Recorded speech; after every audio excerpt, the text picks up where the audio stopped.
పోలీసులంటే నేటికి కూడా మన సమాజంలో ఒక రకమైన నెగటివ్ అభిప్రాయం ఉంది. ఫ్రెండ్లీ పోలీసింగ్ వ్యవస్థ అంటూ ఎన్ని మార్పులు చేసినా కొందరు ఖాకీలు మాత్రం తమ తీరు మార్చుకోవడం లేదు. బాధితులకు న్యాయం చేయాల్సిన పోలీసులు కొన్ని సందర్భాల్లో అమానుషంగా ప్రవర్తిస్తున్నారు. చేయని నేరాలకు అమాయకులను బలి తీసుకుంటారు. వారి చేత బలవంతంగా నేరాలను ఒప్పించడం కోసం ఎంతకైనా దిగజారుతారు.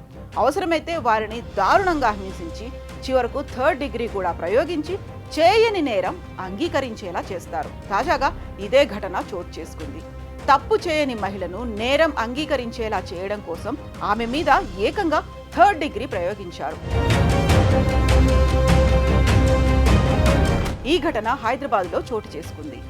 చేయని నేరాన్ని ఒప్పుకోవాలంటూ ఒక మహిళను పోలీసులు చిత్రహింసలకు గురిచేశారు. ఆమె చేతులు కాళ్ల మీద లాఠీలతో చితకబాదారు.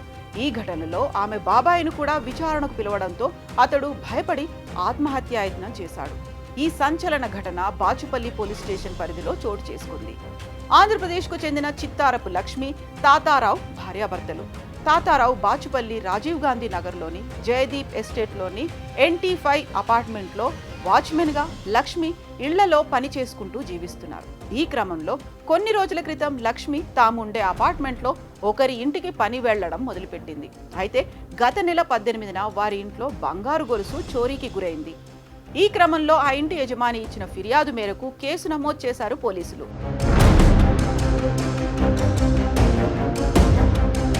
ఈ క్రమంలో తమ ఇంట్లో పనిచేసే లక్ష్మి మీద అనుమానం ఉంది అని సదరు ఇంటి యజమాని చెప్పడంతో లక్ష్మిని పోలీస్ స్టేషన్కు తీసుకొచ్చారు పోలీసులు.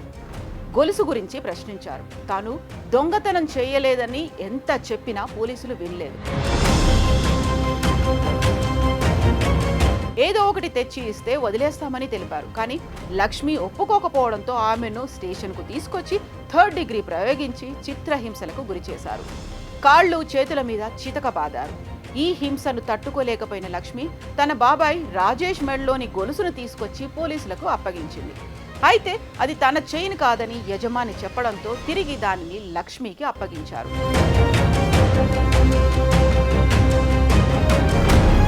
ఈ క్రమంలో పోలీసులు లక్ష్మిని, ఆమె బాబాయిను పోలీస్ స్టేషన్కు పిలిపించారు. ఈ క్రమంలో తనను కూడా కొడతారేమని భయపడిన లక్ష్మి బాబాయ్ రాజేష్ పోలీస్ స్టేషన్ ఎదుట పురుగుల మందు తాగాడు.